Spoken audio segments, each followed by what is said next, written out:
I know you have been looking forward to us beginning the show at exactly 9 a.m. We apologize for starting behind schedule, circumstances beyond our control as usual.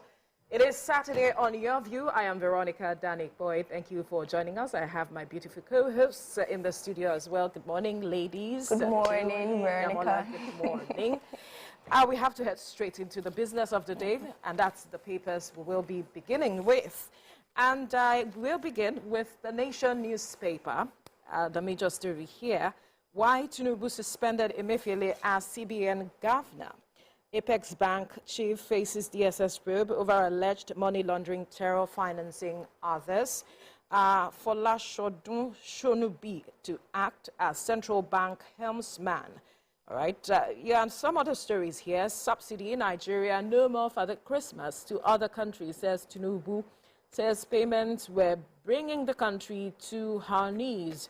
A presidential election well conducted, Atiku's witnesses tell Tribunal. Tinubu Shatima APC's objection stole video evidence by Obi Labour Party. Police recovers 40 vehicles in raid on ex-Governor Matawale's house. Attends National Assembly, tell aspirants to manage their ambitions. Tinubu urges traditional rulers. And one final story on the front page, Ganduje Kwankwaso renew rivalry over Kano demolitions. I could have slapped him if I'd met him in Aso Rock, ex-governor threatens. Ganduje is the number one stooge, NNPP leader alleges. Who has a story here? I have a story on page 13. Right. And it says, teenage girl rescued as Lagos communities battle floods and erosion. The story goes on to say that an eyewitness said the girl in question was running errands for her mother when the flood seized her legs and was sweeping her away. But some men dared the water and pulled her out before she could be submerged. And the story, it's a full page, and it goes on to highlight different situations where in the area they'd had instances like this of flood, and would see even when rain falls, in Lagos, there's always some form of traffic, and then we're always looking forward to what the cause is, and then we find out that it's flood, right? And the communities involved are now calling on the government to please fix their drainages and ensure that things like this do not happen, because if this girl in question was not rescued, that would have been another family thrown into mourning, right? So we can see this on page 13 of the Nation newspaper. Right, that's a very timely one, looking at the fact that we're in the rainy season, rather. All right, I have one story here talking about this matter of fuel subsidy, and the president saying that Nigeria is no longer for the Christmas to other countries. Over the week, we saw reportedly some Cameroonian motorcyclists protesting why did the government, Nigerian government, remove fuel subsidy, talking about how it was affecting them because across some African countries, they prefer Nigerian fuel to what they have originally, and so that's why we saw that businesses thrive with the matter of smuggling the fuel to other African countries. And so the president is saying that this has been costing us a lot because we do not have the true figures of how much we consume on a daily basis. And even NNPCL had at some point said that we consume about 200,000 liters, go out of the country, or even much more with regards to smuggling. And we recall also that it is also reported that we find our fuel go as far as Sudan. That's what has been reported. But with the removal of fuel subsidy, that has been checked, and we have seen African countries also reacting, removing, cutting down on fuel subsidy as well in the countries. We'll move quickly now to Saturday Punch. And the major story here, experts hail Tinubu as president suspends Emefiele, others, CBN probe. Suspended CBN governor's policies worsen the economy. Analysts are saying this. Security agents may arrest ex-CBN governor, mount surveillance at airports, others. And another story at the top corner, 40 vehicles recovered from Matawale's residence, police speaking. A speakership was Betara, others aggrieved aspirants to adopt candidate. I am shocked. Flood swept my husband away despite his hefty stature. A wife is reporting this. Just to look at the story you just talked about earlier on. Traditionalists who tamper with my corpse will join me, Ogun Monarch speaking. I wonder why Damola is laughing. Looking good has favored me, Ash Musin. Yes. El Rufai's comment on Muslim domination against Nigeria's unity, ex-CAN director, losing brother, mom in one day, still a nightmare, late Copper's family speaking. So let me quickly begin with this story that made Damola laugh, and that's the Olubara of Ibara land in Ogun State. You know, he had an interview and he was talking about the tradition when monarch return to their creator, because it is said that they don't die, so they return to their creator. And he was asked about the tradition, what happens when a monarch passes on, and he says their legs are cut, some things are cut off and all of that, and he is not a member of the cults that, you know, carry out all of this, and that there has been a law that was put in place by a particular monarch to ensure that some persons' bodies are not tampered with. And he has spoken to that sternly. He has warned that anybody who tampers with any part of his body will follow him. And that he has gotten a place where he should be buried. His wife will be buried side by side him. He has made all the plans. All he wants is that bury me in a public cemetery. No form of mutilation, tradition, and all of it. I just want to be buried whole. I want to return to my ancestor just the way I came. I think that made me laugh because I was just wondering, this guy, he's not a guy. He's a monarch. He's a monarch. This monarch had to state categorically that don't touch my body because. And then a picture just ran through my mind. What if you came to life whole, and then you're returning with one leg? It was just the picture that was playing in my head. That he doesn't want that. He So, wants to return to his creator complete, alongside his wife when time comes. And then these conversations are really rare to find when people prepare for afterlife, to say, when XYZ happens, do this, do that. And for him to now even prepare where he's going to be buried and all that means that he's actually thinking through the entire process. Of course. Right? And not just saying, well. There are many who think through that process. Recently, I saw someone who said that if he dies, or when he dies, rather, his organs that are functional should be deposited somewhere or donated somewhere, and that he wants to be cremated. He doesn't want to take any space. That those spaces should be used for building of hospitals and all of those orphanages and all of those. He doesn't want to take any space. He just wants to be cremated, and that's it. It's final for him. Any other story here? No, I don't have a story. You don't have any? Okay.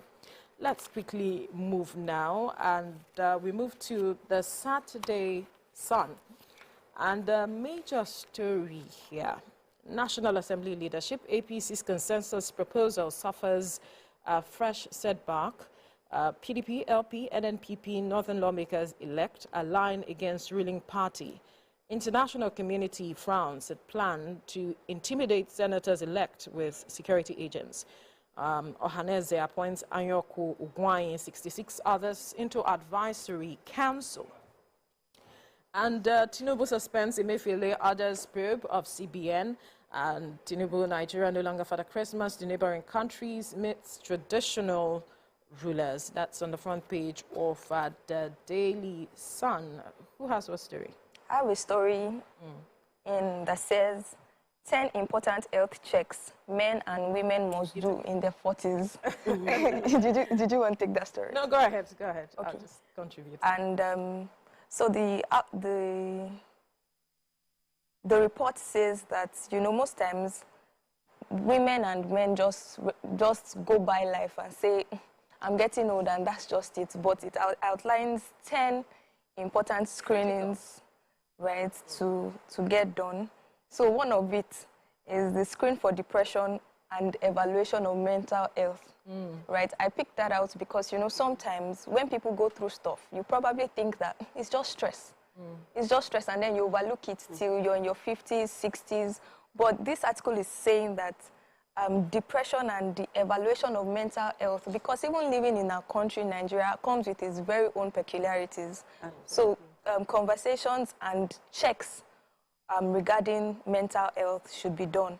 Others include blood pressure and cholesterol, hormonal functions, nutrition and exercise, skin cancer, then sexual health too. Those are just to mention a few. Oftentimes, like you pointed out, we feel that we do not need, I woke up early, I feel strong, I'm not tired, and so I don't need all these checks. That's what some persons think, until you begin to hear that people collapse all of a sudden. Their body has been speaking to them, they are not listening. That's the challenge a majority of us have. Your body, you're having consistent headaches, you're not wondering why. You take paracetamol, you feel okay, it's fine, but the headache still persists. You're not checking yourself to understand what is the root cause of this headache, persistent headache. Or you feel pain a certain place, you're wondering why. Some other persons just take herbs without any measurements, so to speak, and feel that once I've taken this, I go jedi. Once I've taken this one and that one, I am fine. And so that's what it is. But when you get to a certain age, all of these things begin to tell on you, even before 40. I would say that people should begin to check themselves. Because the world is changing, what we are eating is changing. So the moment you hit your 20s or 25, begin to take up these checks, ensure that you are okay, and you begin to address anything that you need to address ahead of time.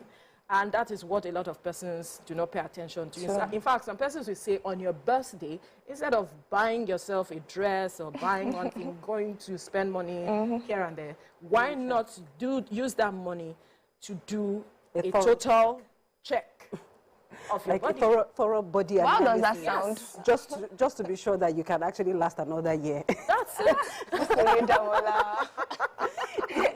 And that's important. Really important. Absolutely. Right. We move now to Saturday Vanguard.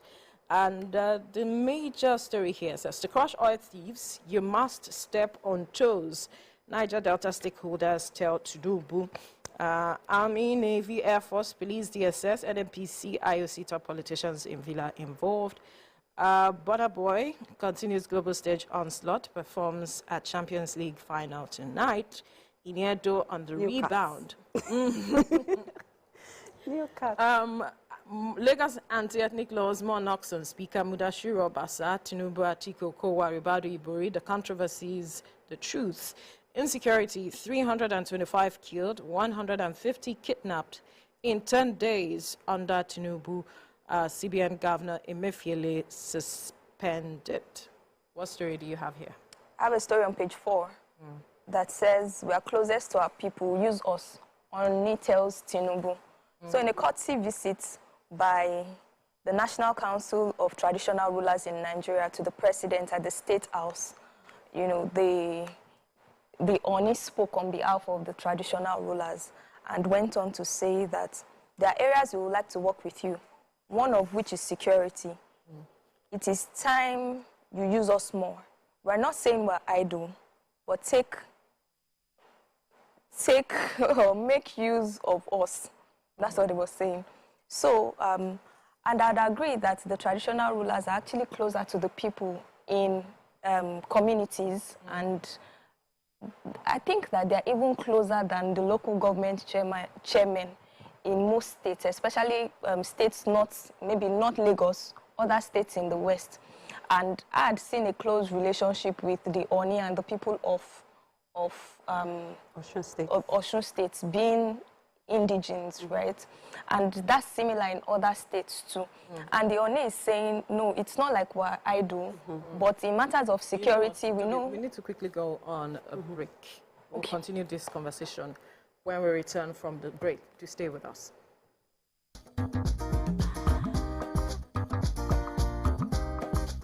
Stay tuned. Your View will be right back. So, have you ever wondered what happens behind the curtains of a man's mind? Or perhaps you're one of those who wonder what men talk about when they gather. Well, here goes. Imagine what it takes to put together the perfect cocktail. or maybe mocktail. We need a bit of sports, a sprinkling of current affairs, some very deep topical issues, and last but not the least, a healthy dose of grumbling of those we love to hate. And yes, you guessed it, women.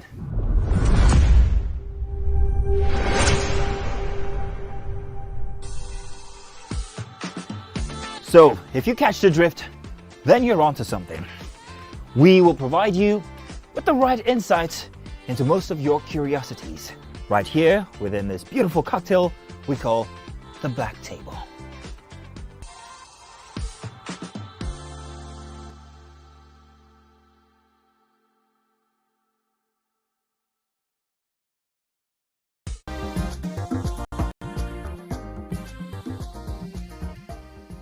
All right, thank you for staying with us. We're still looking through the newspaper headlines, and before we went on the break, Toby, you were talking about a particular story. Yes, the Oni Yes. speaking to the president of Nigeria, saying that please use us. And I think that that's very critical to get the security in check in our nation going forward.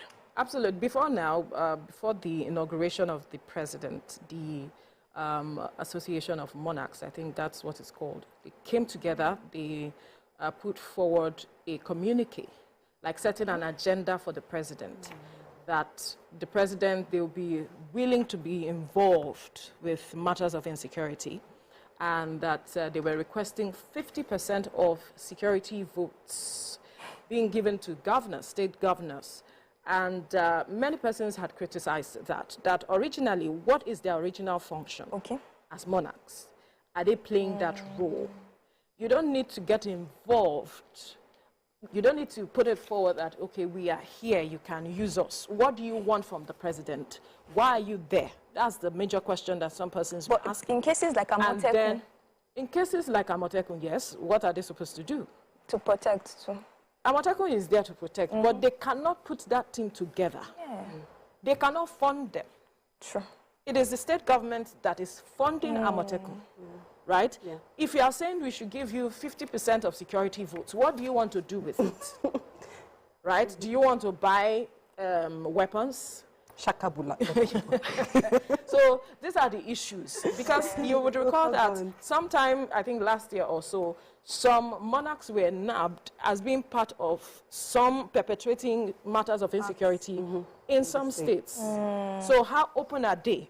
It's good they're having conversations with the president, and I believe that they will also look at matters of some gray areas where some of them have been fingered as being part of some of the issues in their community. Sure. All right, let's quickly move on now to the Saturday Tribune. Tinubu probes Emefiele, places him on suspension. Subsidy removal, marking the order's release of more buses, rolls out other palliatives. A Senate presidency tussle, votes may sell for $5,000, $10,000. Anxiety in Akpabio's camp over Yari, Tinubu seeks royal father's intervention. El-Rufai's claim of Muslim domination is toxic, frightening. Fuel hike, we may increase school fees. Southwest PDP reps elect demand House minority leader. Vigilante shoots man dead for speaking to his girlfriend. Former governors, 34 others float private varsities. Prioritize competence, ensure ethnic religious balance in appointments. Olugbon tells Tinubu, I stopped taking soft drinks 20 years ago. 90-year-old Shodaike is speaking. All right, who has what story? I don't have a story in the Tribune. Okay, the fuel price hike, we may increase school fees. I thought you had that. Well, those are, with regards to the subsidy removal, it's affecting schools. Private school owners are saying that they are going to look at increasing school fees for them to be able to remain in business. They have looked at overhead costs, the matter of buying fuel as it is, and that the only way they can go about that is to increase school fees. And so are beginning to speak out so that parents can begin to take steps to ensure that, okay, prepare themselves, rather, that's the word, that we know that we might be reviewing the school fees in the coming days, so get set. And the ripple effect of this removal of subsidy cannot be overemphasized. It just goes on in so many sectors. The cost of goods, stationery itself, you know, in schools. I would have expected that immediately, but you know how schools take their fees per term.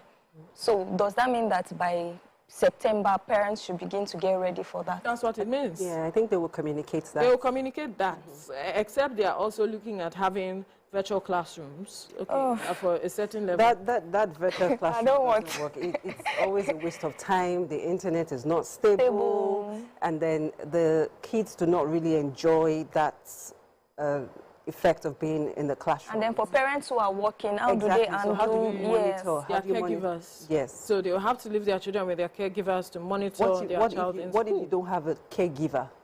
What if, you know, just dropping off your child was your escape to just quickly go to work? So be ready to pay the fees. That's what it is. You can't eat your cake and have it as it stands, because they have to remain in business as it is, and they are looking at the overhead cost. Are we saying that they shouldn't look at increasing the school fees? How do we want to cushion the effect? We have seen some states saying that, okay, 3 working days. Kwara State, for instance, has said that they're going to have 3 working days for their staff, for their staffers. We see Edo State also saying about 3 or 4 working days, and we also see some other states coming up with palliatives.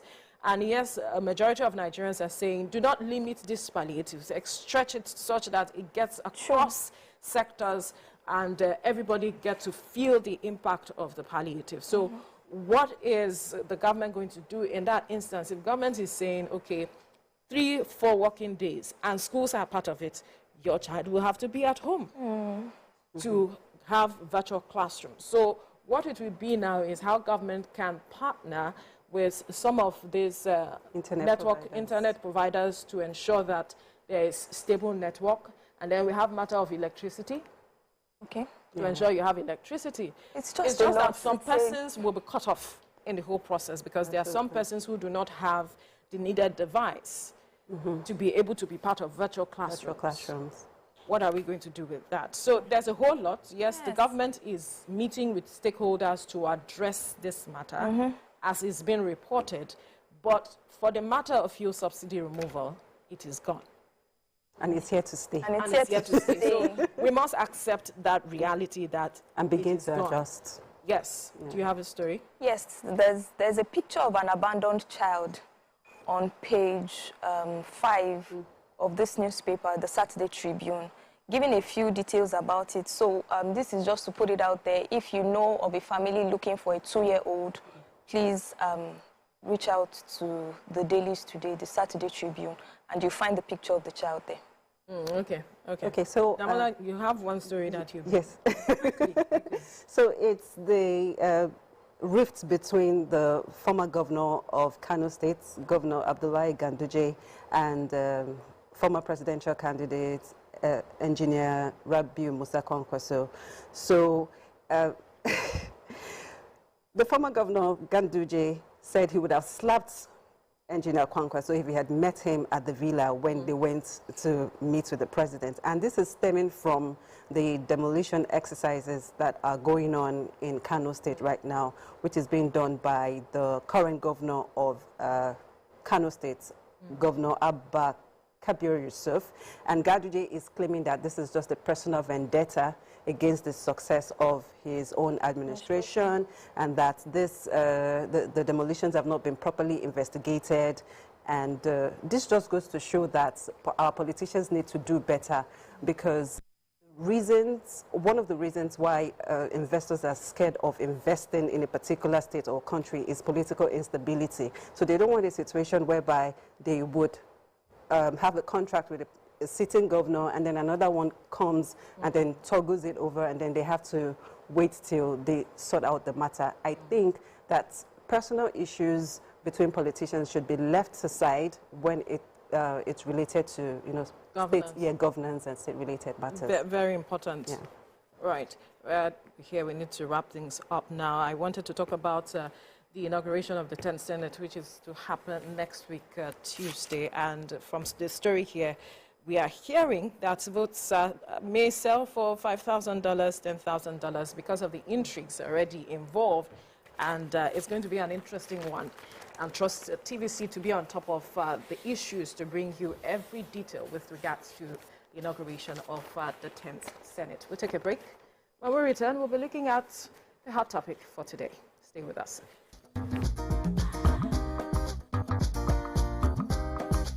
Stay tuned. Your View will be right back. Ladies and gentlemen, make welcome pioneer Positive Force member, dancing queen of the 80s, non-conformist, Afrobeat historian in her right, and long-standing member of the multiple award-winning all-female show Your View, Omoyeni Yeni Anikulapo Kuti, aka YK Power! Ginger! Yeah, take it. Today we'll go here. Hey, I didn't read you. Are you sure? Ha. I'm not here to answer questions, I'm here to drink. We're in trouble today. Wait till your age. I was close now. Eh? I said 1975. He said 73. He said 75. Fellas wasn't even born in 75. So will I drink half? You go drink. Take. Make I help you. Russian. No be half. Which half? You will make me drink. I'll give you a hint. Lights in no.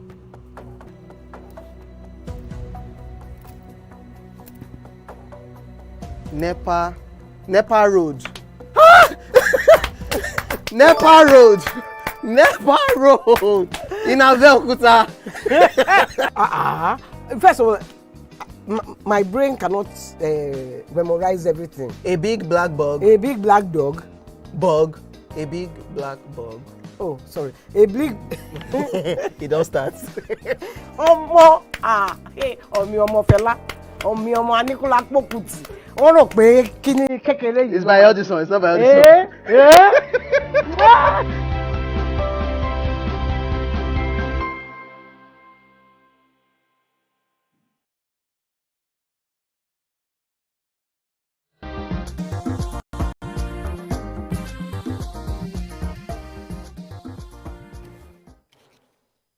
All right, thank you for staying with us.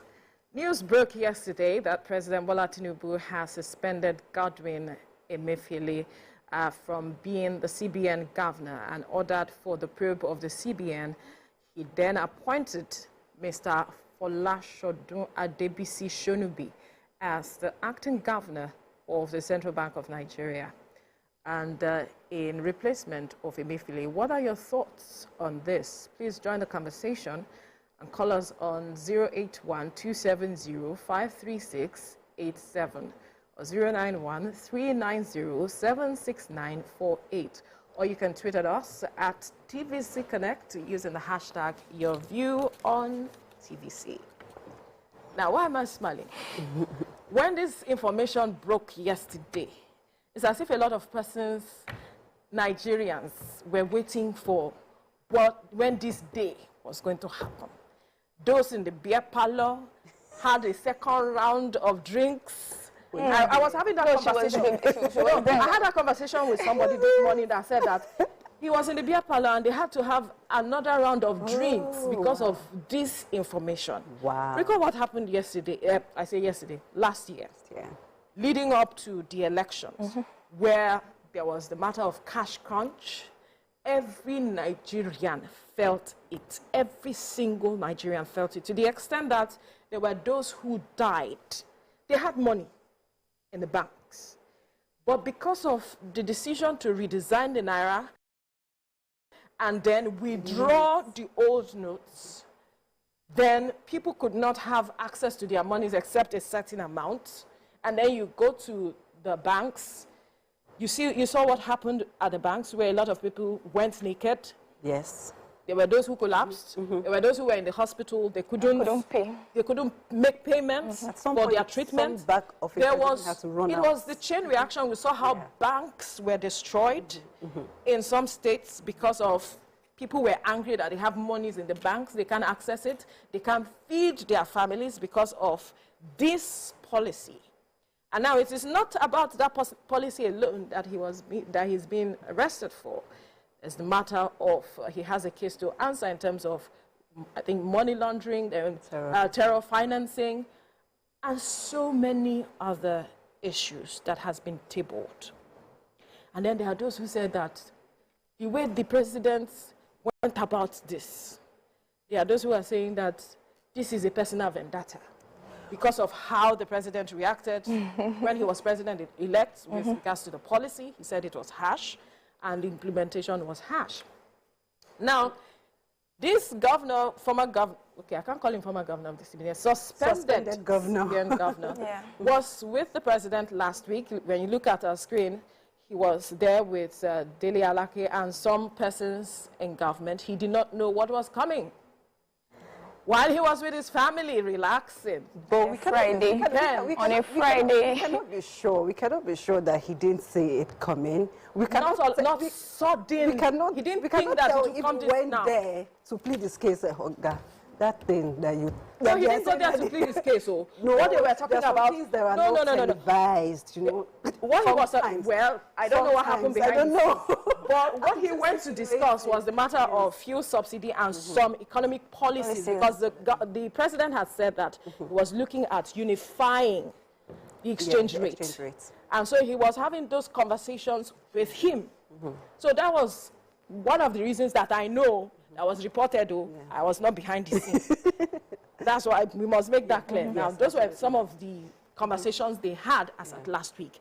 That's why a lot of persons believe that he didn't see this coming, but we're used to it. Exactly, did most Nigerians see this coming? From my view, I don't think, for those saying that it's a personal vendetta from the president against the suspended CBN governor, because this matter started last year when the SSS/DSS, went to the court to get a court order to be able to detain the CBN governor for 60 days. But then it was not approved because the courts did not find substantial evidence. Yeah, and then the president did not assent to it, to say he did not approve it. Yeah, for the order to be given. So this matter already started. The president? No, former president. The former president. Very good. Yes, thank you. Former president. Former president Buhari was backing him. Is that what you're saying? No, I'm not saying that. I said this matter. She didn't say anything. I'm saying it did not happen. I'm saying that this matter had already started. You know, this investigation against the suspended CBN governor. Yes. It's very crucial. This suspended CBN governor, his matter started during the former president's administration. That's former President Buhari. Yeah, and then there were investigations and there were moves to arrest him, regarding there were so many allegations leveled against him, terrorism, the Paris Club reform. Yes, he's not paying all of it. Not paying all of money laundering. But then I think the presidency, that's the former administration, they were threading carefully because it is because it is very, very sensitive. It's a very sensitive matter to accuse your CBN governor of financing terrorism. No, the government, that administration said that it was not going to tolerate corruption. And so Nigerians expected. Why did they make the move? Nigerians expected, because you made a statement, they were treading carefully, because I want to understand what you mean by treading carefully. I think in the eye of the, on the world stage. They were not going to tolerate corruption. And if there are conversations saying this person has, there are issues around this person, we found this, we found that, what you can say is step aside, just as the president is doing now, so that we can carry out investigation. Do we step aside in this part of the world? This is what is being said. Step aside so that we can carry out investigation. The president on his own cannot just suspend him or take him out of office. He needs the backing of 2/3 of the Senate. So he can be suspended. But for now, he's under suspension. Yeah. Suspension, even though there are those querying this suspension, that it has to be done by the law. I think it's the removal that has to be done. He has not been removed. Yeah, he hasn't been removed. But the president actually has the power to suspend him, to discipline him, because it actually happened. It's a disciplinary action. Yeah, this kind of suspension happened during former President Goodluck Jonathan's regime, when he had to suspend the former CBN governor, Sanusi Lamido. And this was one of the issues that were dealt with. Does the president have the power to remove the CBN governor due to the institutional independence that the CBN wields? And when he was suspended, he actually challenged it in court. But then the court gave a ruling that since the CBN was actually birthed from the from a bill from the Senate, then it technically makes him a public official that can be disciplined by the president. So that was why he was able to suspend So there's a him. precedence. And yeah, there's a precedence. But then he did not contest it. He just took it and then left. So it means this thing has happened before. So suspension is not new. It's not new, and it's not total removal. Even though I'm not sure if he'll come back. But no, he's been investigated. He has to prove beyond reasonable doubt that he's not guilty of all of the cases leveled against him. That is what we determine if he will return or not. But his tenure is almost elapsing. So that is also another thing. Anyway, Toby, you wanted to say something? Yes, but my question really is, most Nigerians would have said, based on the fact that things have been happening before now, he should have read the signs and honorably stepped aside, right? But in our country, Nigeria, do we honorably, especially for people in governments, do we honorably step aside, right? So why do we expect that Emefiele would, or should have stepped aside when he was seeing all of this, brewing up? Seeing the handwriting. He perhaps did not see the handwriting on the wall. It takes a lot to see there. Perhaps what he was seeing was, favors and all of those. He was not seeing the handwriting that you have stepped on toes, perhaps. And perhaps so. And he also tried to contest for... Which is unconstitutional. Exactly. Contest for the presidential... So how do we even come up with during things? the last election? Yes. While he was still the sitting CBN governor, which was took the case to the court, and the court threw it out. Exactly. So to tell you the guts he has. So he would not see the handwriting on the wall. I don't even know the handwriting you want him to see right now. What is that handwriting? Tell me. Wow. What is the handwriting you expect him to see on the wall? What would you say he did that he should have seen that I think suspension? Because even in December last year, yes, there were issues in court regarding him and all that, like the Paris Club Fund and all that. Those things were already there in the pipeline, somehow. And this, during the, what's it called? Crunch of the... Cash crunch, yes. It was looking like... because even the average Nigerian... Did you see his body language during that? Even the average Nigerian would have been like, they may not have understood the entire goal of, withdrawing the former currency and all that. But what they knew was that we don't have money, we have money in the bank, we don't have cash in hand. Please, this person... Did you see his body language during that period? What was his response to the plight of Nigerians during that period? Was he someone that showed empathy towards the people? That's critical. Was he someone that showed that he is conscious of perhaps of the plight of Nigerians and what things were going on in the polity? Because when he was interviewed, he said that it was the former president, that gave him the directive, and that is what he's acting on, so to speak. And then when the president was interviewed, the former president was interviewed, he said that... We'll get used to it. He said that it was based on the advice he got that he took those decisions. Who gave him the advice? The CBN government. No. Sorry. When you ask who gave him the advice, that's Peter Obi's audio. I got the advice from a madman. That audio just ran in my head and I just had to laugh out. Sorry, you can continue. No, so he is in that position because it is expected he has the expertise to address the issues that has to do with both our monetary policies and fiscal policies. In fact, the Minister of Finance at some point came out to say that she was not even aware of this matter of Naira redesign. to tell you, he gave a reflection of his kind of person. So I'm wondering if you expect this same person to see handwriting on the wall. I read it somewhere. I can't remember which of the newspapers right now, that he actually applied for a study leave. Yes. Yeah, he applied for a study leave, but it was not granted. So it was at that point that I should have. I recall that. Yeah, because that means he wanted to leave temporarily. So I still feel. See, at that time, it was, I think, a former governor of Zamfara State that said that he wants to leave, or this CBN governor wants to leave, and that the presidency should not grant him that study leave, so to speak. But the presidency now came out to say that they are not aware of anything of such, that Godwin Emefiele wants to go on study leave. And if you recall, too, that during the time of the cash crunch, when the Senate calls him to, to interrogate him and all of that, he eventually sent some other persons that he is not around. He traveled to attend to some official matters and was not in the country. So his body language is the issue for me. How did he go about all of these things? It takes a lot of guts. You know, as a CBN governor, that you are not supposed to contest for the seat of the presidency. Yeah. So who was gingering you to say, Baba, collect this form, you will win.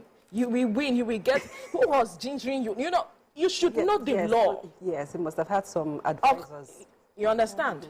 Supporting him. And then one of the things that really worries me is the fact that, in the midst of the fuel cash crunch, why am I saying fuel subsidy?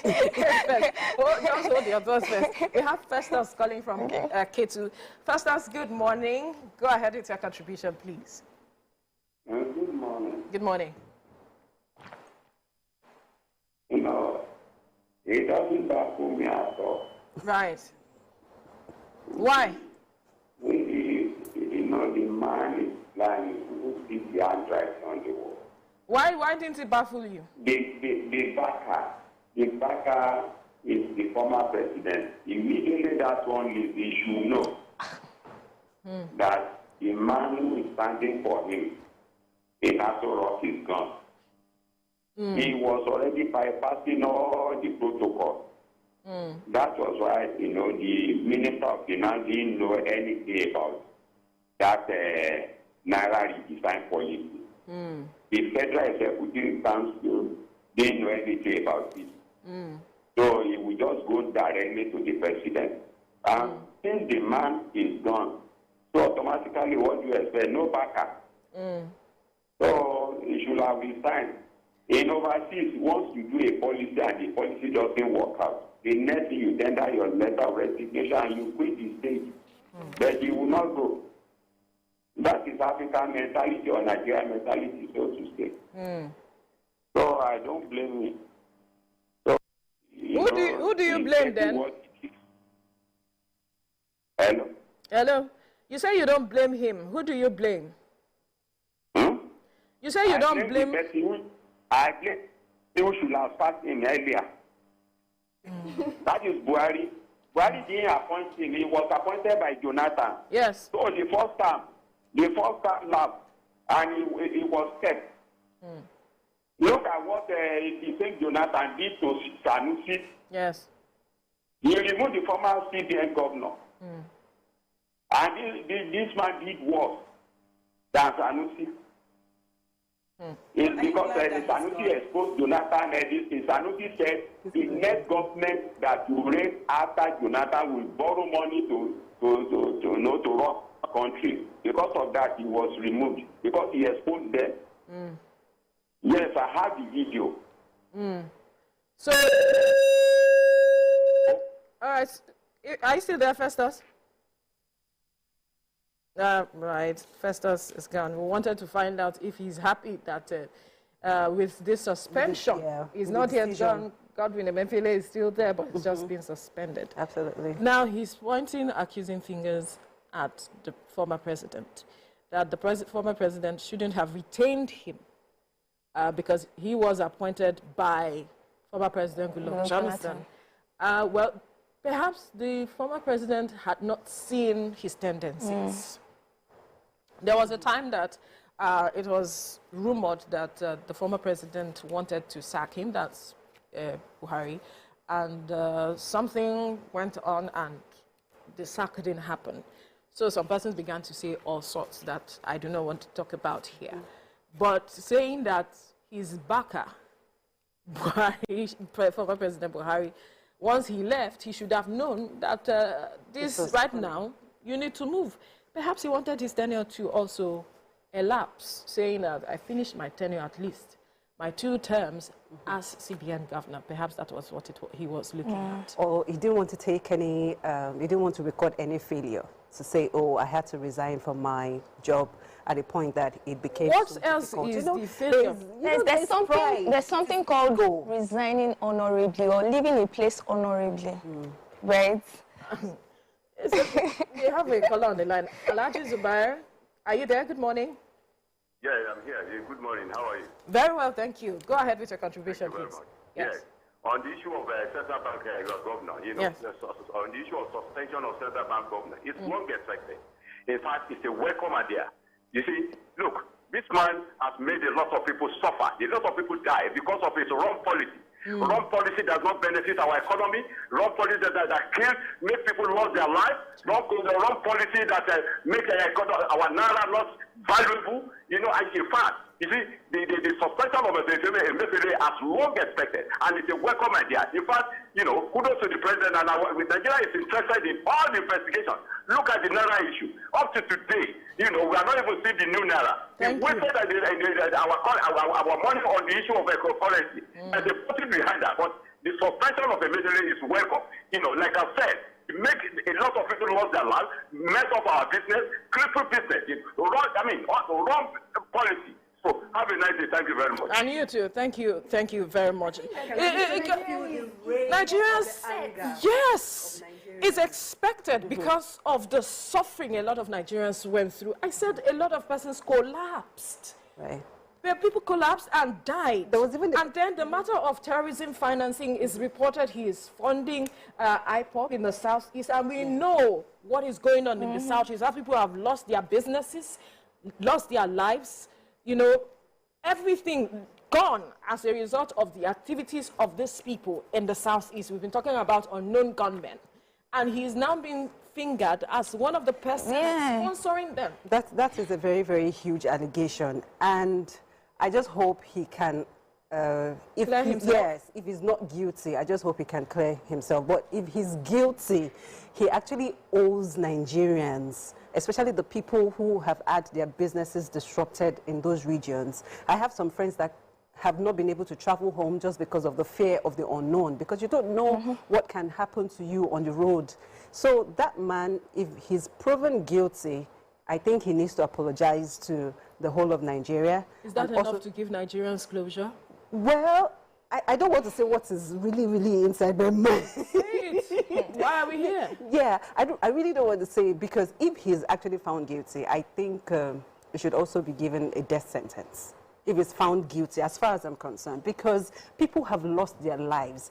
To what extent do you want to have an ambition at the expense of people's lives? Like, why? What do you really, do you want to take all these monies and powers to wherever you're going to in the afterlife? So why would you want to, that is, if he's proven guilty, these are the questions that we should ask him, like, why did you do it? Because you you literally sabotaged the whole administration of a president. People were worried. Foreign direct investments were not coming in because of the instability. Payments, school fees. Exactly. It disrupted the whole of the country. So why would anybody want to do that? It's just so, it's appalling to find out the extent to which people go just to get power or seize power. And I look at, you know, when we were hearing about the redesign, I was thinking it was going to be something. I mean, when the new currency comes out, it was going to be really, really, you know, different from what it was. And then when people started saying, oh, this is and it was just like the same. Just color differences. And looking at the budget that was used for that too, in my head, I was like, it Then the matter of the mismanagement of the Anchor Borough scheme and all of it, it's just a whole lot that is on the plate right now that he has to deal with. And we hope, because another matter is the fact that if the government will follow through to ensure that if found guilty, he is brought to justice, and it is not another case that will be swept under the carpet. Nigerians are waiting to see how the government will handle this matter to the very last of it. And they already believe in the government to, now that it has begun the process, to ensure that it goes through the whole process to bring from the CBN governor to book. Fingers crossed on that. We take a break. When we return, we'll have perhaps another conversation. Just stay with us.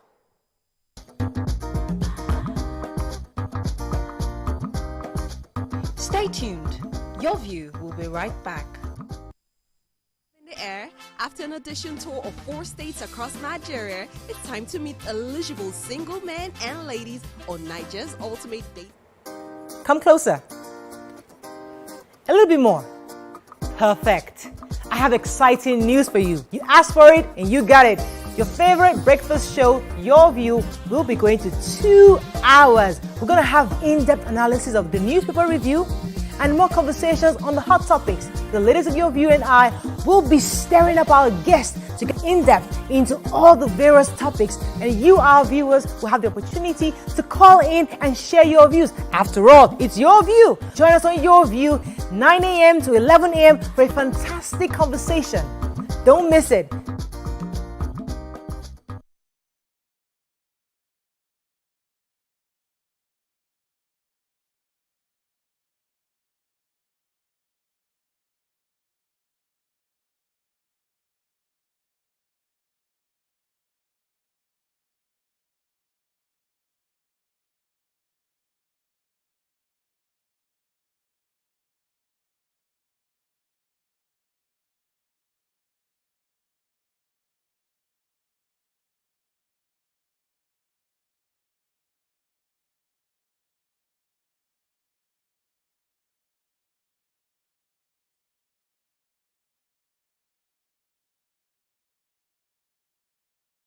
Ladies and gentlemen, make welcome the grand comedian of the Federal Republic of Nigeria, Vanguard the first.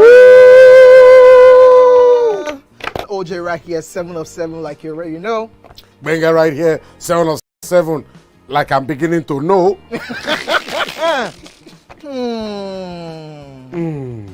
It's now time for the question. You don't scare me one bit. Bata, I go drink.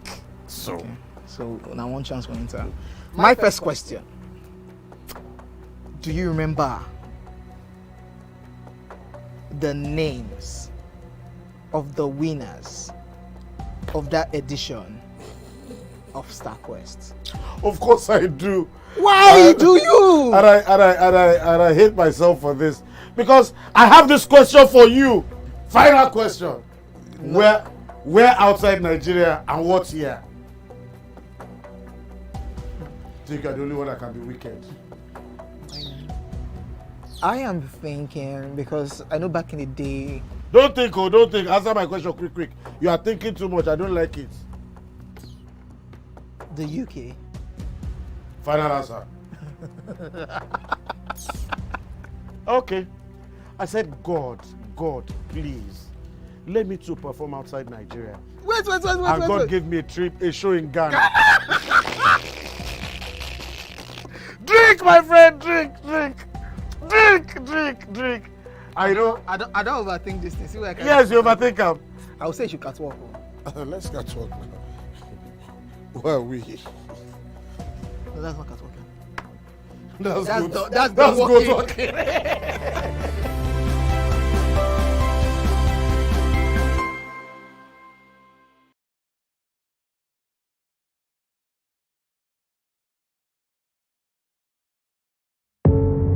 Doubt and fear doesn't occur at the canvas, it shows in the canvas. It shows the conation of raw earthen material slabbed, stroked and molded at a pace provided by the doubt and fear. Every move way in the struggle of one to the other, merging the past to the present, brushstrokes of colors seen but not known, For when the wailing stops, the pieces settle down in abject beauty erected for a century of a century, speaking, advocating, protesting as the arts are meant to be.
All right, thank you for staying with us.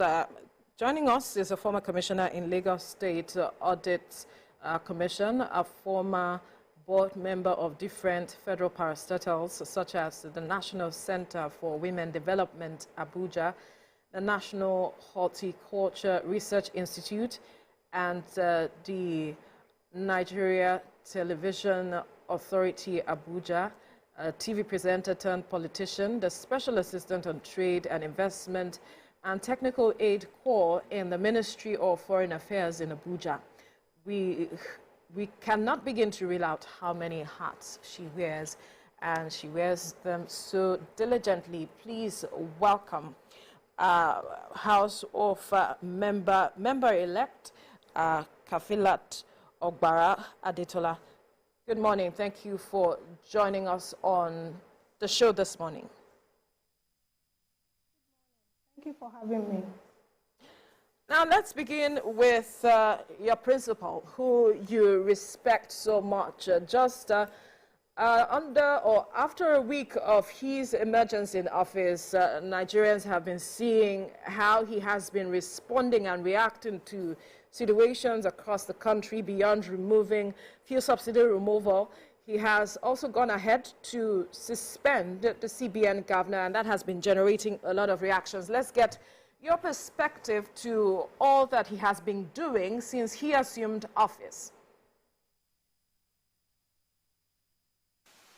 Some of us are not surprised because we knew what we had before we went all out to market our product.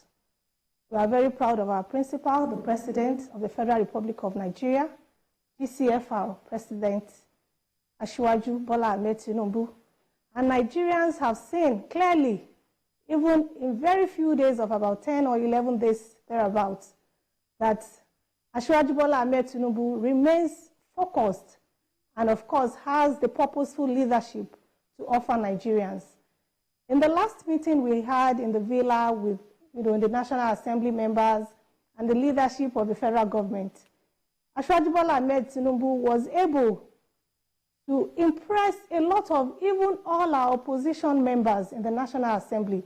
And a lot of people have been able to hear their testimonies after that meeting that they didn't even know that this was what Asiwaju was made of. They didn't know he was this intelligent. They didn't know he has so much vision and, of course, clear-minded, purposeful direction to lead Nigeria. And he was able to tell us at that meeting a lot of things he had been able to achieve, even beyond the media's information. We're able to know that he has even started to meet opposition governors on issues that affect their security in their states. He has started to meet with ExxonMobil on issues that has to be with what I can guess, of course, power. And of course, he has even able to start to talk about the deep sea ports in Akwa Ibom and a lot of other areas that he has been able to touch just in 10 days. We are very proud of him, and we hope and we are very sure that soonest Nigeria will be on the right track, because we know what we have. We are sure of what we have. We know him, we believe in him, and we trust in his vision and his mission for Nigeria. Nigerians, please, this is just a tip of the iceberg. The real thing is still coming. Right. Well done, ma'am. Thank you so much for that. That was quite insightful. I see that through your profile, you've done a lot of things relating to government work and even personal stuff. So you also were a TV presenter, and that's just so intriguing to know. How has your journey been like in politics, and what are the key things that people would say that, yes, Ogbara Kafilat has done, right, in positions in times past? My journey in politics started over 20 years ago. I first contested to go to the House of Assembly in Lagos. I also contested to the House of Rep in 2003 and 2007 before I won the election now. I've also contested the gubernatorial election in Ogun State to be the governor of Ogun State once. And since then, even though I was not in the Progressive Party at that time, I was in PDP, I have always had federal appointments at every interval. So, and politics for me is a way of ensuring that you contribute to your immediate environment.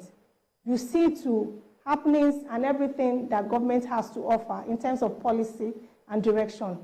It's not enough for us as Nigerians to think that the government will do it. We all also have a responsibility as citizens to do the right thing, because it's a symbiotic relationship, and it goes a long way in ensuring that we have the right governance in our country. And this is what Asiwaju Bola Ahmed Tinubu is bringing on board.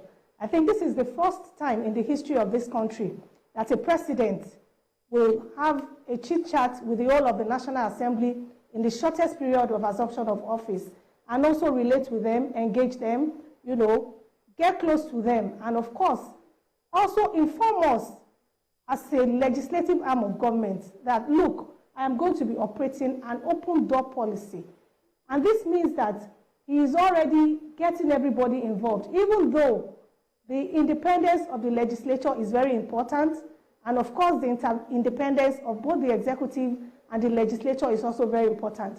But this does not mean that because the legislature does not want to be a rubber stamp, in quotes, as you media usually call them, they should start having issues with the executive. There must be a collaboration, there must be, you know, cooperation, there must be synergy between the three arms of government, of course, even the judiciary, to ensure that we are able to deliver the right dividends of democracy to all Nigerians. And as Asiwaju Bola Ahmed Tinubu also said at that meeting, that we all also know that, of course, elections are over.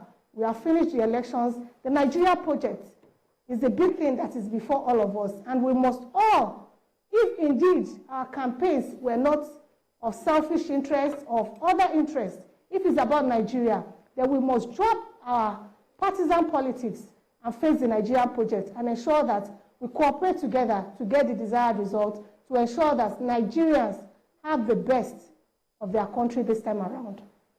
Let's bring it down to women's participation in politics. In your own opinion, as a human and women's rights activist, what are the reasons why we have very few women in politics? And how do you think that the current administration can mitigate this? Well, women participation in politics has not been low. I've always corrected that impression. A lot of women participate in politics, but women representation in appointive and political and, you know, elective positions have been very, very low compared to our participation in politics. If you go to our political meetings, for instance, the ward meetings, the local government meetings, even our state meetings, you find out that the women are usually more. They are there as the crowd, they are there as the singers, they are there as whichever category you want to look at it. But when you look at the high table of those meetings, you will find only the men occupying the seats. So when the dividends of, you know, the labor comes, you find them, you know, shortchanging the women. But when it's time to work, when they need you, when they want to use their numerical strength, when they want to add color to their events and all that, they remember the women. And if you look at what the statistics of the world is saying now, as we speak today, out of 146 countries, Nigeria is ranked the 141st in terms of women representation in political participation, in terms of elective and appointed positions.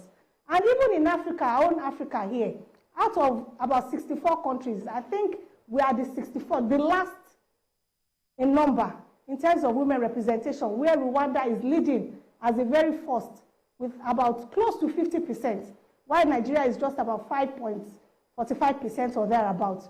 This is very, very low, very appalling, very, very unacceptable.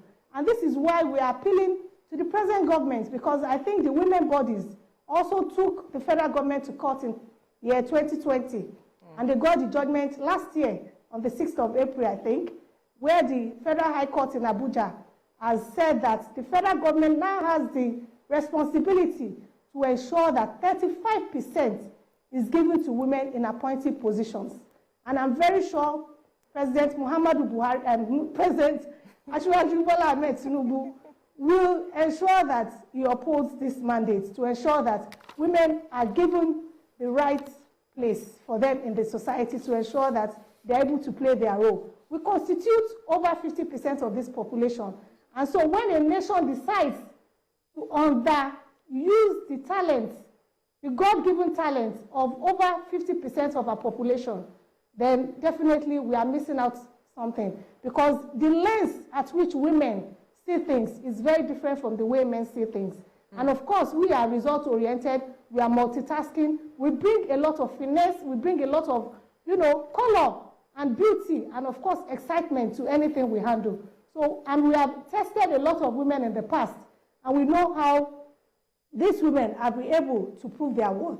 So I want to appeal to all our men. We are appealing to them. We continue to lobby them to, you know, let them see reason to ensure that they position us the way they ought to. Even in the leadership of the National Assembly, we had just one woman in the last 9th Assembly, and we believe that we are going to be having more this time around, because definitely we will not be having less.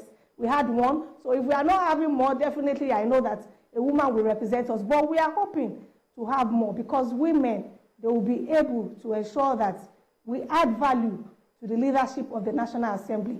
And as it is today, I know that we have a lot of women in the National Assembly who are capable, who are able to give the right leadership to the National Assembly. With the joint task team, of which I'm a member, of course, the joint task team is a combination of people who came together to ensure that the right leadership is presented in the 10th Assembly. All right. The joint task came up initially as a body that is neutral to ensure that whoever the party presents for the leadership of the National Assembly will be supported in the long run. So how and was this it is where I have belonged since the beginning. If you can hear me. And I think even the joint task has been in operation since the 9th Assembly, where they came together in the interest of all Nigerians and in the interest of Nigeria, that to deliver Nigeria in good light is a joint task. This had been on in the Assembly, and I think this is just a continuation to ensure that we work together harmoniously with the executive arm of government and, of course, the judiciary, to ensure that we get the dividends of democracy across to Nigerians. Right. Can you hear me? All right.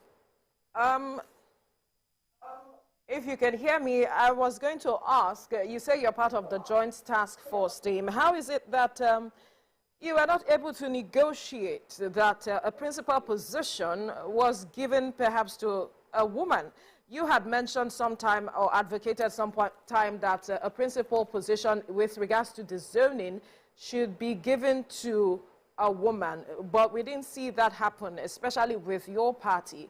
What transpired? Is it that the women are not negotiating their way to occupying some of these positions, such that the men can look at them and know that, yes, you are presenting something forward, and we can have you sit at the table.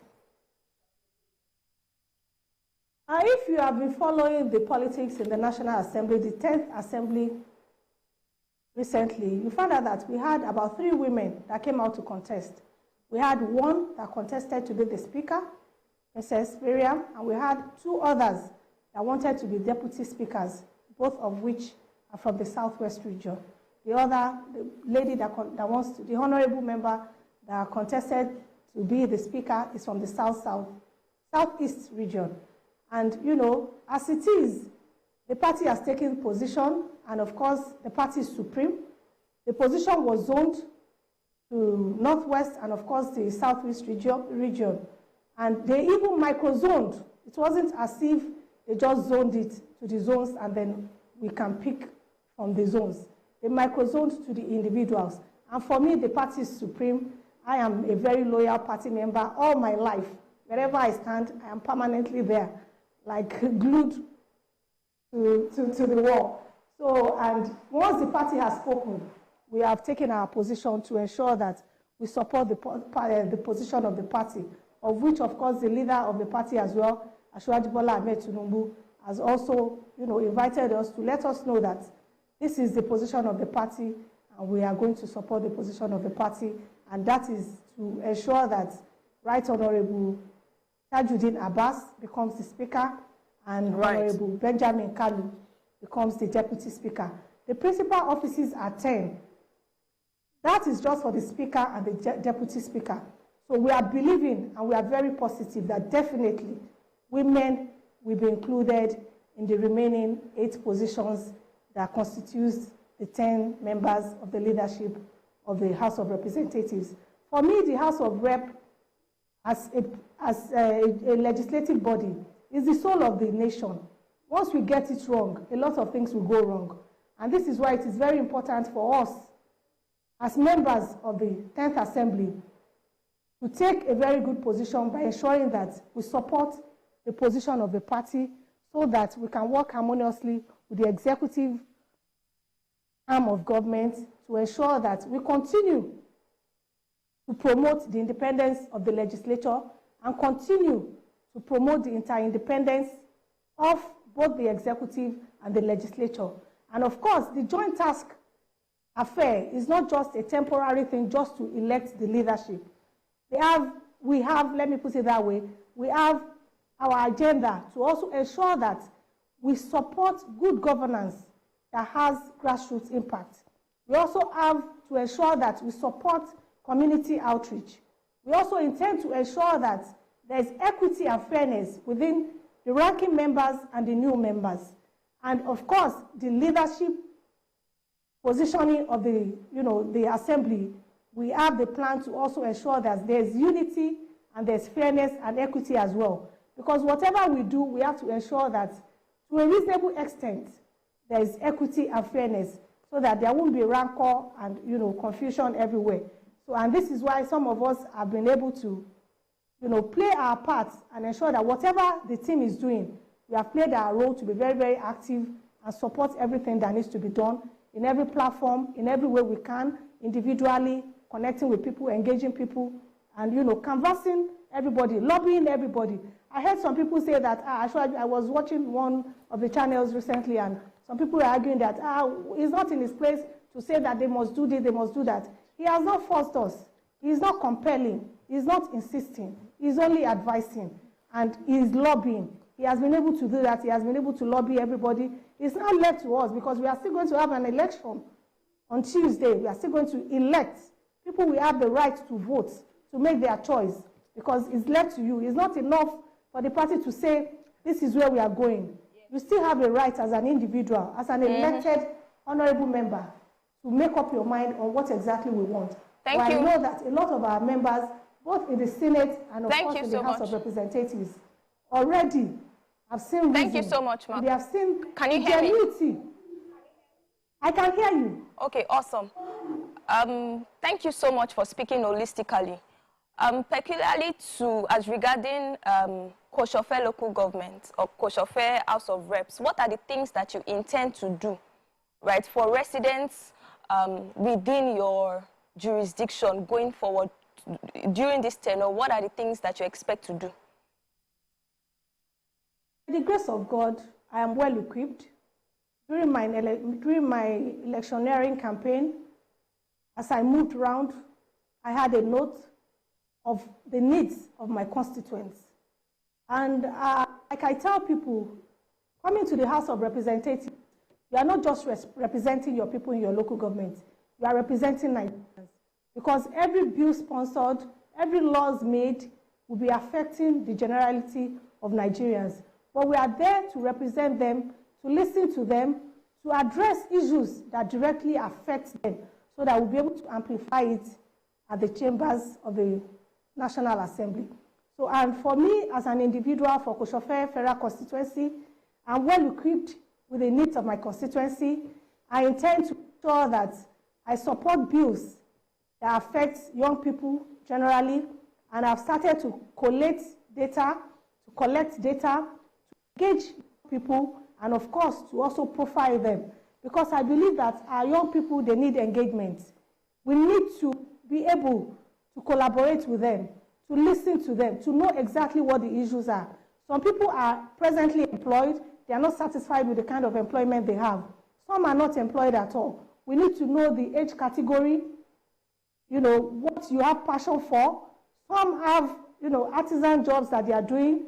Some needs to be equipped with whatever facility they need to, you know, upgrade their businesses and all that. So these are the collection and collection that we are doing presently, so that we know where to address what. I will also be ensuring that the oversight functions that I will be doing, I will be using it to facilitate and influence, you know, positivity to my constituency, so that I will be able to ensure that the human capacity and the human capability of my constituents is enhanced and improved. Because I have thought of what exactly I need to do in every locality.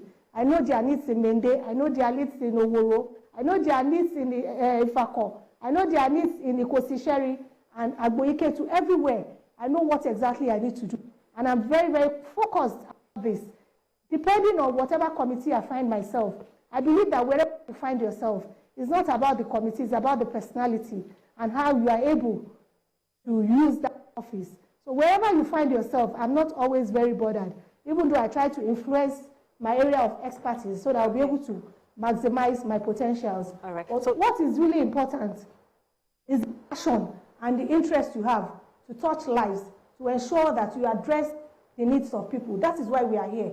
We are not here because of any other reason. Right. We are here to represent. To represent, we must. That's to ensure right. that our people It's so good. get the It's so dividends good of to hear democracy. about your passion Trust for me, your constituents. My people in Koshofe Federal Constituency, Can you hear me? They are in for a very, very good time and a period of benefits of dividends of democracy. Fantastic. It's so good to hear about your passion and love for your constituents, and I'm sure they are looking forward to the plans that you have for them. But let's take it to your career growth. What kind of support have you enjoyed in your career growth, and how can this kind of support be extended to other women that are interested in politics?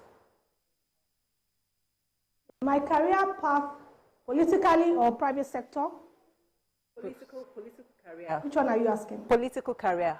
What kind of support have you enjoyed to elevate your political career, and how can this same support be extended to other women interested in politics?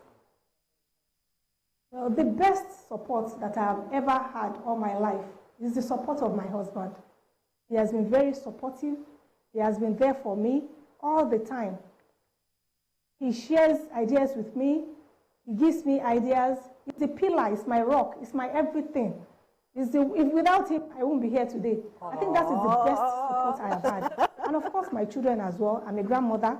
I have children who have been very supportive. I have 2 lawyers. I have, you know, they have been very supportive as well.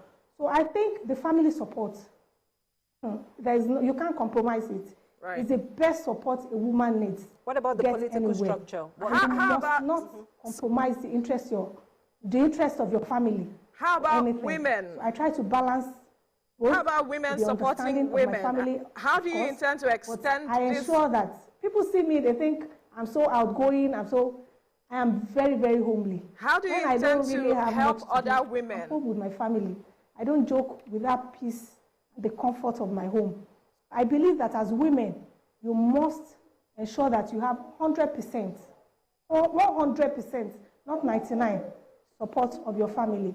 And of course, apart from that, when you get out there to start politics, you have to get it right from the beginning by ensuring that you are coming out from a base where you are popular. If it's your husband's state that you want to use, you check it out, check the popularity of your husband, check his goodwill, and check how acceptable you are in that state as well. Or if you want to use your state of origin, check the goodwill of your parents, your background, check how popular your family is in that axis, and see how far you can go. For me, I have contested in Lagos State. When I found out that, when I was nominated for ministerial appointment twice, and they were always saying, she's not from Lagos State, she's from Ogun State, I said, okay, let me go to my state. So I went to Ogun State, I went to contest governorship election there. I was still accepted. But in the long run, because of the mobility of going back and forth, as a woman, we can use our father's state and we can use our state. I decided to stay back in my husband's state because I'm a Lagosian as well. All my children are Lagosian. My husband is from Lagos State. So you have to look at that, taking your foot from your best point of popularity. So, and then when you get out there as well, you will be meeting a lot of challenges. Politics is very, very expensive. It's not cheap at all. So you have to be prepared as a woman. You must have a very good source of income. If possible, streams, not just one source of income, to ensure that you are able to juggle it. Because in politics, you are going to be paying a lot of dues without any income for a very long time before you are able to balance and get things done. So if you have a very good business, you can use politics to enhance your business. All right. This is some of the things I have been able to achieve. Kafilat, can you hear me? As a woman, you have to... Yes, I can hear you. Very good, because I asked the question earlier about this matter of women supporting women. What kind of support did you get from the women folk apart from your family? Supporting women. And then how do you intend to extend support to the women? What kind of bills would you be looking at pushing that would be in favor of the women, aside you looking at, also supporting women who are looking to be like you in the future?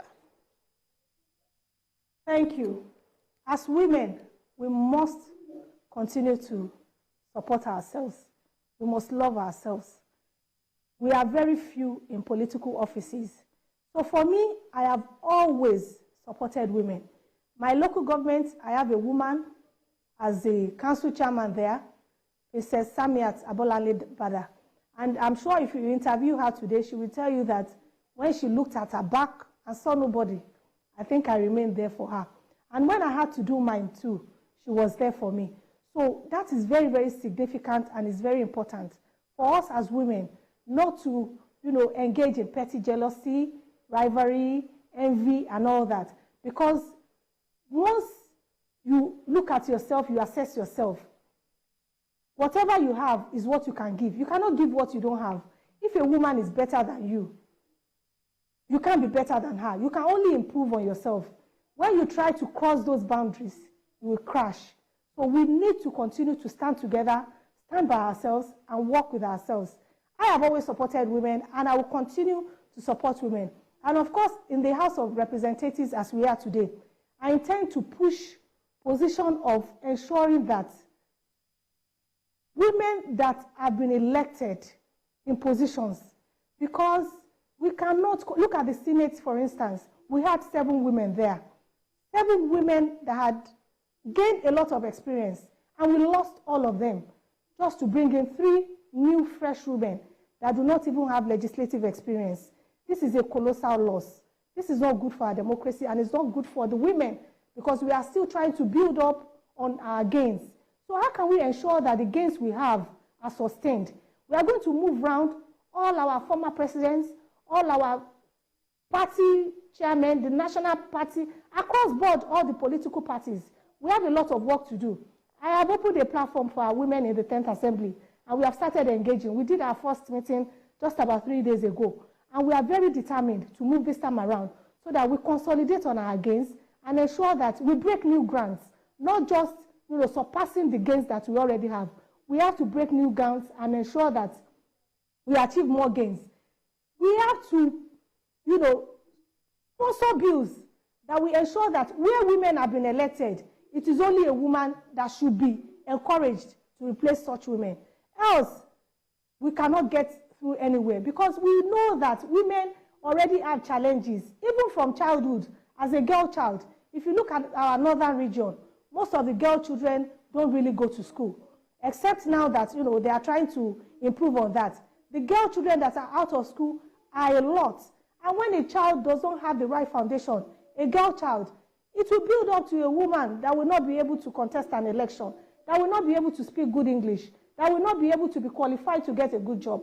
When you are not qualified to get a good job, you are already disenfranchised as regards the quality of income that you'll be having. So this is a very long process that has affected our women. Even religious and cultural factors have affected us in a very long way. So we need our men to be able to understand and support us in every way. I tried to do a research from some of our past leaders that why, when you were president, sir, what happened? Why were you not able to ensure that we had more women? And the excuses were very, very flimsy about our agenda, which is very discriminatory and not acceptable at all. Women, a lot of us are better than the men. I stand to be corrected. So we should be encouraged. We should be, used as a tool to develop this nation, because we have a lot to offer. We are very passionate. We are very, sensitive to human needs. And we are also very responsive to the needs of our people. So if we want to get our nation on the right track, we have to deliberately and, intentionally ensure that we use individuals, more of women, to get the dividends of democracy down to the grassroots to affect our people. Because what do we really stand for? We stand for people. We stand for family. And it is the education, the moral values that we inculcate in our children that we take to the society. You mentioned that. Are you speaking to me? Yes, you mentioned that. Yes. Can you hear me now, ma'am? Okay, you mentioned. Yes, I can. Yeah. You mentioned that there were some reasons that your male counterparts actually gave you, which the reason. Presidents gave. You said that some excuses our former presidents gave that sounded flimsy. If you could just give us an insight into what those excuses were to help our understanding. Absolutely. No, they say that women, because women sleep around. I didn't want to say it on air.